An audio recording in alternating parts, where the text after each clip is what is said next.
Evening. এখন সময় হচ্ছে বিকেল 5:30। আয়ুষ গেছে পড়তে। আজকে দুপুরে সবাই লম্বা ঘুম দিয়েছি, বিশেষ করে আমি আর আয়ুষ। তো ও স্কুল থেকে আসার পরই পড়তে বসিয়েছিলাম, মানে পরেই না, কিছুক্ষণ পরে। তো পড়তে পড়তে ঘুমিয়ে পড়েছিল, আর ওর পাশাপাশি আমিও ঘুমিয়ে পড়েছিলাম। তারপর ঘুম থেকে উঠেছি ওই 2:30 বা 3টে হবে। ঘুম থেকে উঠে ওকে স্নান করিয়ে ওকে খাইয়ে আমিও খেয়ে, ওর বাবাও কাজ থেকে এলো, ওর বাবাকেও খেতে দিলাম। তারপর আবার আমরা সবাই মিলে ঘুমিয়ে পড়েছিলাম। আজকে ঘুমটা একটু বেশি হয়ে গেছে। তো আয়ুষ গেছে হচ্ছে পড়তে, আর এখন আমি ঘরদোর গুছিয়ে নিয়ে ফ্রেশ হয়ে রেডি হয়ে গেছি। এই যে বিছনা ফিছনা সমস্ত গুছিয়ে টুছিয়ে নিয়েছি। তো এখন হচ্ছে রাত্রে ডিনারটা আমি রান্না করে নেবো। আজকে একটু অন্যরকম কিছু করব, যেই কারণে তোমাদের সাথে শেয়ার করছি। আর তোমরা জানো যে ও যখন স্কুলে যায় সকালে, তখন আমি দুপুরের লাঞ্চটা রান্না করে ফেলি, আর যখন বিকেলে পড়তে যায় তখন আমি রাতের ডিনারটা করে ফেলি। বেশিরভাগ টাইম এটাই চেষ্টা করি, আমার সুবিধা হয়, ও থাকে না, একা রিল্যাক্সে রান্নাগুলো করে ফেলি। আর ও এলে ওকে টাইম দিই, ওকে খেতে দিই, এইসব করতে করতে সময় চলে যায়। তো আজকে রান্না করছি হচ্ছে গোলা রুটি। গোলা রুটি ময়দা দিয়ে করব। তো ফেসবুকে একটা পোস্টে আমি গোলা রুটিটা দেখেছিলাম, দেখে ইচ্ছা হলো যে অনেক দিন তো গোলা রুটি খাওয়া হয় না, বিশেষ করে ময়দা দিয়ে গোলা রুটিটাই ভালো লাগে আমার স্পেশালি। তো ওটাই করব, ওটাই রাত্রে ডিনারের জন্য খাওয়া হবে। তো চলো রান্নাটা করি, কিভাবে করছি তোমাদেরকে শেয়ার করব। তো রান্না করার আগে বাইরে কয়েকটা ভিজে জামা কাপড় ছিল, যেগুলো কিনা জল ঝরে গেছে সমস্ত, বাট ওই ভিজে হয়ে রয়েছে। বর্ষাকাল তো বুঝতেই পারছো, মানে একদম রোদ থাকে না, কখনো রোদ কখনো বৃষ্টি, তো সবটা ভালো করে শুকায় না। ঘরে পাখার তলায় দিলে কিন্তু খুব সুন্দর করে শুকিয়ে যায়।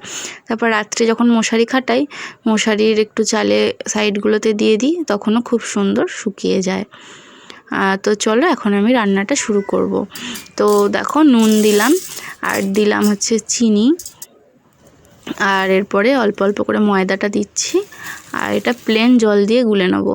আরেকটা গোলা রুটি তোমরা অনেকেই খেয়েছো, যেটা কিনা এর মধ্যে ডিম দেওয়া হয়, পেঁয়াজ কুচি, ধনেপাতা কুচি দিয়ে করে অনেকেই, তো সেটাও আমার খেতে ভালো লাগে। বাট আজকে আমার প্লেনটা খেতে ইচ্ছা করলো, ওই যে বলেছিলাম ফেসবুকে একটা পোস্টে দেখে হঠাৎ করেই খেতে ইচ্ছা করলো, তো ভাবলাম এটাই বানাই, রাত্রের ডিনারে আমি এটাই খেয়ে নেবো আজকে। আরেকটা কথা বলি, এই ভিডিওগুলো আমার পোস্ট করতে একটু দেরি হচ্ছে। তো আয়ুষের যেহেতু এক্সাম চলছে, ভিডিওগুলো করে রেখেছিলাম। আমি ভেবেইছিলাম যে এক্সাম চলুক আর যাই হোক না কেন, ভিডিওগুলো আমি করে রাখবো, পরে সময় মতো এডিট করে পোস্ট করব। এডিট করতে অনেকটা সময় লাগে, ভিডিও করতে সময় লাগে না, বাট এডিট করতে সময় লাগে। তো এডিট করার মতন একটা পারফেক্ট টাইম পাচ্ছিলাম না।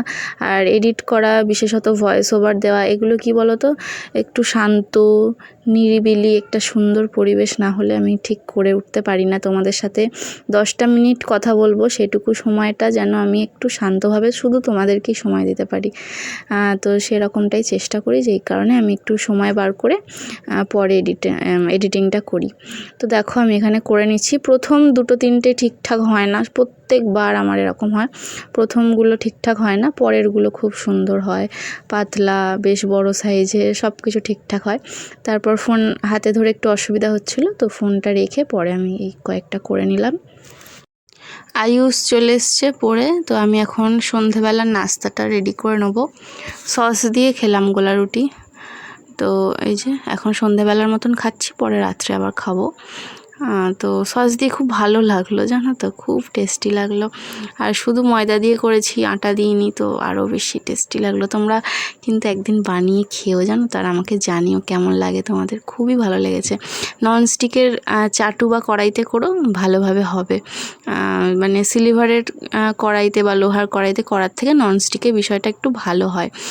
ননস্টিকের চাটু আমার কাছে আছে, মানে যে তাওয়া প্যানগুলো হয়, তো সেটা আমার কাছে আছে, বাট সেটা ভেতর দিকে ঢোকানো, তো বার করলাম না, ও ননস্টিকের কড়াইতেই হয়ে গেল। যাই হোক, খাওয়া দাওয়া করার পর আয়ুষকে বললাম যে আয়ুষ একটুখানি পড়তে বসো, কালকে যেহেতু এক্সাম আছে, সেকেন্ড টার্মে এক্সাম চলছে ওর আর কি। তো কালকে হচ্ছে ইংলিশ ম্যাথ এক্সাম রয়েছে, সেগুলো একটুখানি করাতে হবে, প্র্যাকটিস করাতে হবে। ম্যাথটা নিয়ে বড্ড প্রবলেম, জানো তো, খালি ভুল করছে। যাই হোক, এখন তো ছোট, এরকম হতেই পারে, দেখা যাক। আমিও চেষ্টা করছি ওকে ঠিকঠাকভাবে শেখানোর। তো চলো পড়িয়ে নিই, আবার পরে কথা হচ্ছে তোমাদের সাথে। টাটা।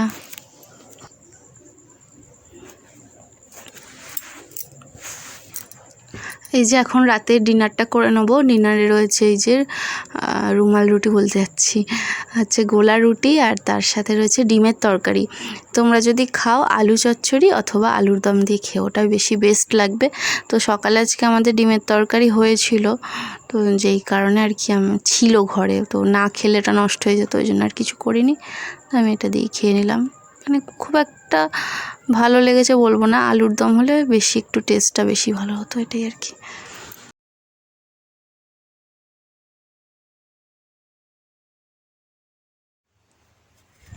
তো এটা হচ্ছে তার পরের দিনকে এখানে ভাত বসিয়ে দিলাম, আর ভাতের সাথে দিলাম মুসুর ডাল সেদ্ধ, এখানে ডিম সেদ্ধ দিচ্ছি।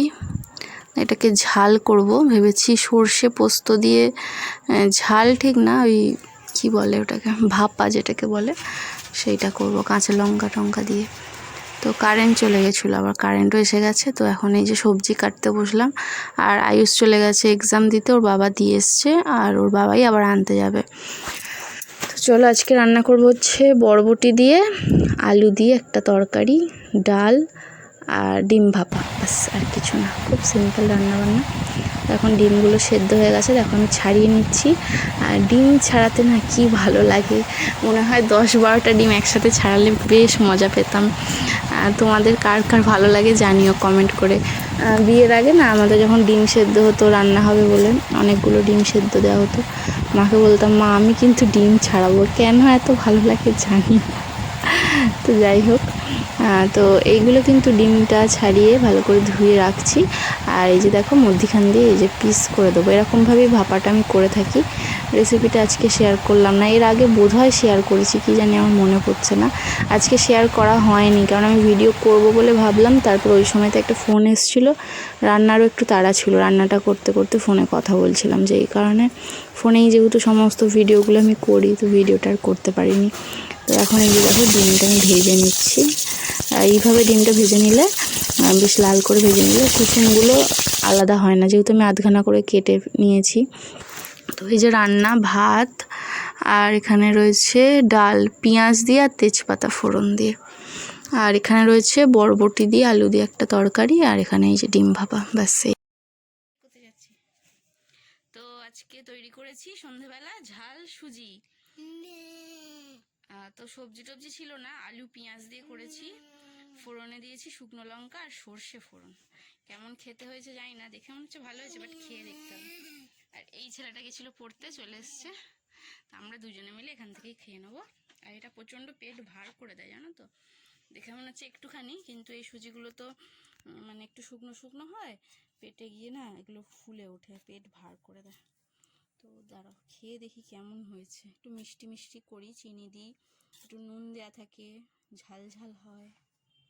তো চলো খেয়ে দেখি, আরেকটু ঝুড়ো ঝুড়ো হতো, বাট আরেকটু নাড়া যেত, একটু দেরি হয়ে যাচ্ছিলো বলে আমি গ্যাস বন্ধ করে দিয়ে ওকে রাঁধতে চলে গেছিলাম। চলো খেয়ে নিই, রেসিপি শেয়ার করলাম না, কেননা হচ্ছে গিয়ে খুব একটা ভালো হবে না হয়তো, সব সবজি টবজি নেই বা খুব তাড়াহুড়ো করে করেছি, ওই কারণে। তো চলো, তো একটুও টেস্ট করিনি, খেয়ে একদম অনেস্ট রিভিউ দেবো আমি।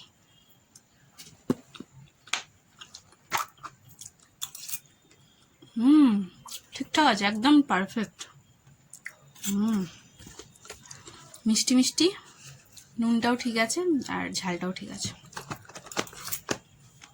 আমি ভাবতে পারিনি এত ভালো হবে, কারণ আমি খুব তাড়াহুড়ো করে করেছিলাম, যেই কারণে রেসিপি শেয়ার করিনি। বাবু খা, এনে না পাউডার দিয়ে কি হচ্ছে, পাউডার নেয় না, না করো, খাও ভালো লাগবে। তো মুখে খাবারটা শেষ করি।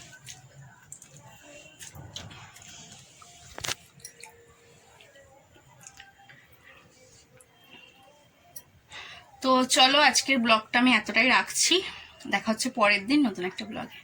কালকে হচ্ছে আয়ুষের ইংলিশ ম্যাথ এক্সাম, ঠিক আছে? তো চলো টাটা।